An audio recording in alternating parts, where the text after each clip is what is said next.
Hello guys, आज हम एक पुराने महल की स्टोरी बताने जा रहे हैं। तो चलिए बिना देर किए इस स्टोरी को सुनाते हैं। किसी समय की बात है, एक छोटे से गांव में एक पुराना महल था। गांव वाले कहते थे कि उस महल में रात के समय अजीब सी आवाज़ें आती थी, जैसे किसी के चीखने चिल्लाने की आवाज़ें हो।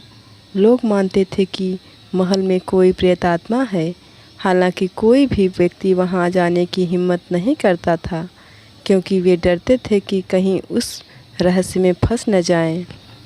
एक दिन एक युवा लड़का, जिसका नाम करण था, गांव में आया।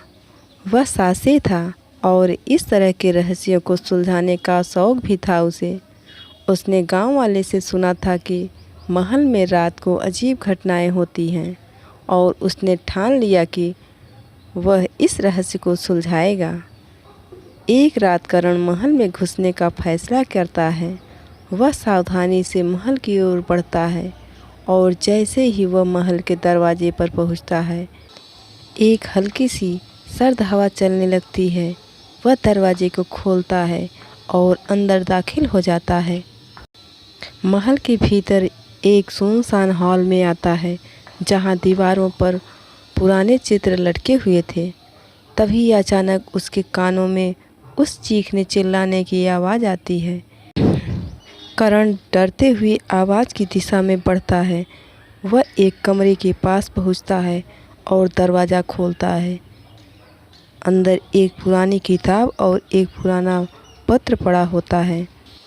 पत्र में लिखा था कि महल में एक बार एक सम्राट था, जो अत्यधिक क्रूर था।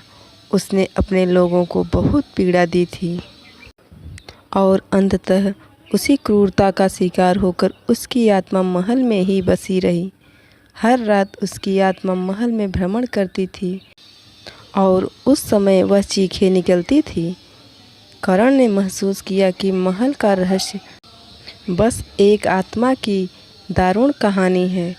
उसने उस पत्र को पढ़कर आत्मा को शांति दिलाने की प्रार्थना की, और धीरे धीरे उसने महल की अजीब सी घटनाएं बंद हो गईं।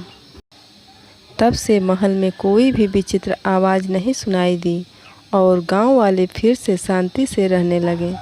लेकिन करण जानता था कि कभी कभी रहस्य को सुलझाना इतना आसान नहीं होता।